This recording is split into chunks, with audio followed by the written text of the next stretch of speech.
Hey, it's Father Francis. Merry Christmas. I have to be a little quiet because I think Father Tomato's still sleeping.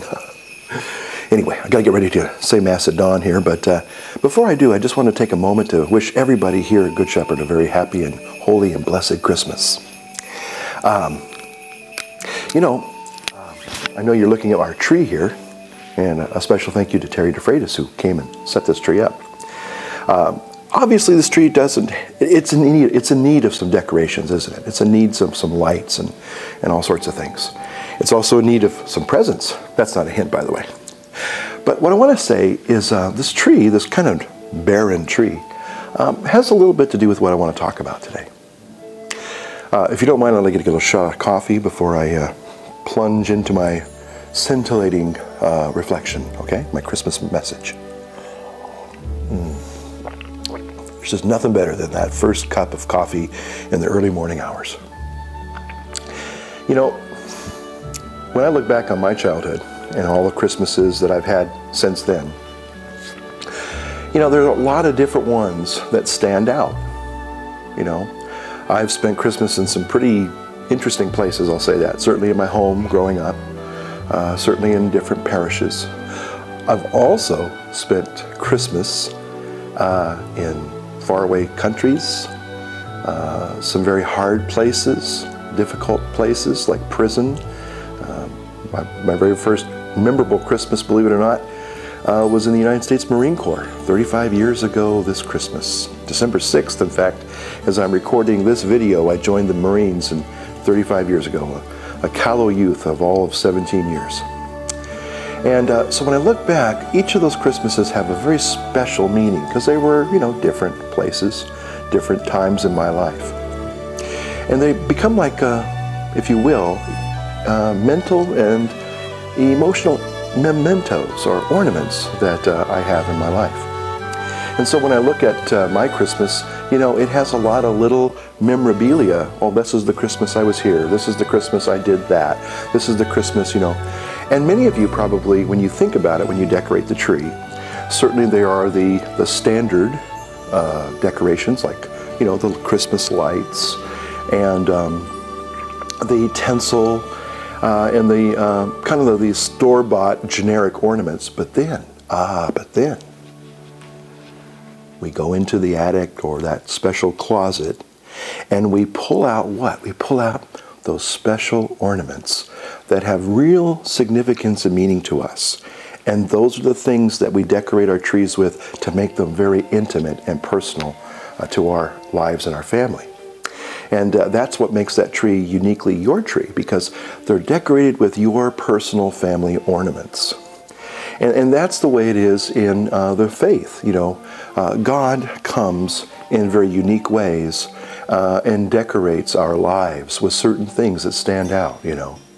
Maybe you pull out an ornament and you remember when you were 6 years old. Now maybe you're 12 and you're putting this ornament on now for the 6th year in a row, and you go, I remember the first time I put this ornament on. Maybe you're a married couple and maybe you've been married, say, 10 years, and now you got little ones who are, you know, anxiously awaiting those brightly wrapped gifts under the tree, and you pull out an ornament and it really touches you because that was the very first ornament that you had in your married life together. And so these types of ornaments, they're not necessarily, you know, relegated just to a Christmas tree, but they're the living ornaments that, again, decorate our lives. And so they give meaning and definition to who we are. And we have to remember that even though, as we look at our poor little barren Christmas tree here, I assure you, it's already decorated and it's already beautiful, and you'll see that at the end of the video. But the thing is that, you know, God reminds us that sometimes if we look to the things that we think we don't have, we're going to miss what we really do have. And that is God Himself. He comes to visit us. There's a beautiful word in our first reading called frequented, which means what it sounds. You know, God frequently visits His people. Except, do they have the eyes to see His visitations? And that's what Advent was all about, is preparing us to really see what Christmas is really all about. You know, now that I'm older, and I kind of sometimes look back at my past, and I remember so many wonderful things about, growing up. Time softens all the hard edges and kind of makes all the really important things kind of stand out. And as I go back and sometimes I revisit old TV shows, it reminds me that, TV was an interesting medium when I was growing up. It was still a brand new thing. It was still evolving.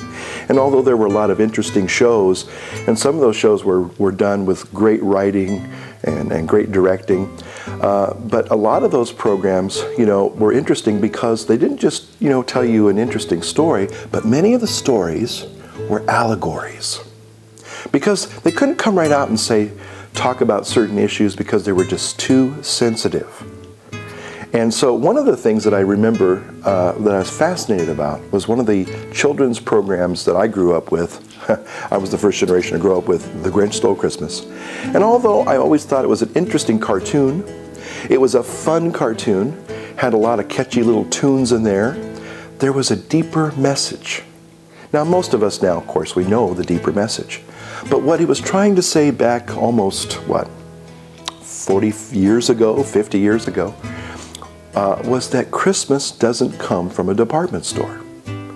In fact, Christmas is much, much, much more than all the wonderful, brightly decorated trees and presents and all the frantic, frenetic things that we do during the quote-unquote holidays.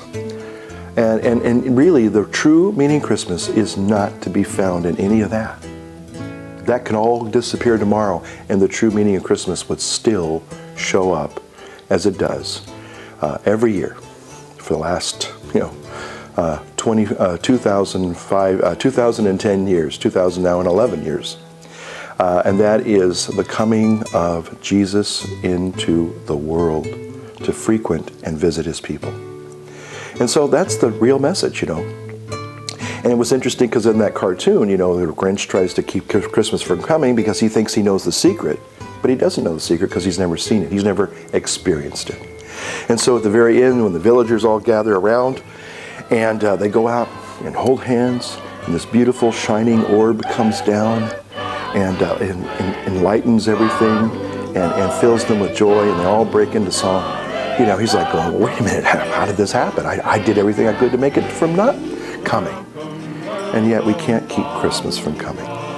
That's the message, that Christ is going to come, and he does come, and he frequently comes in our daily lives.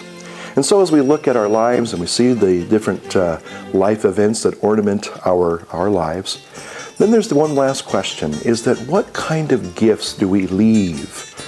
Do we give back, There is kind of that sense of, we come and we are blessed with all these wonderful things, but then there's a certain sense that now it's our turn to gift others with good things. God comes and gifts us with good things. Yes, there is pain in this life. There's suffering in this life. There's sadness in this life. But if that's all you see, then that's all you're ever going to see. But again, the mystery of Christ comes in the midst of everything and gives us light and joy and blessing. Well, I hope you're having a blessed and holy Christmas. May God bless you this beautiful Christmas season. And by the way, if you haven't sent out your Christmas cards yet, you're good news for you, because now it's the Christmas season. God bless. See ya. Gotta go.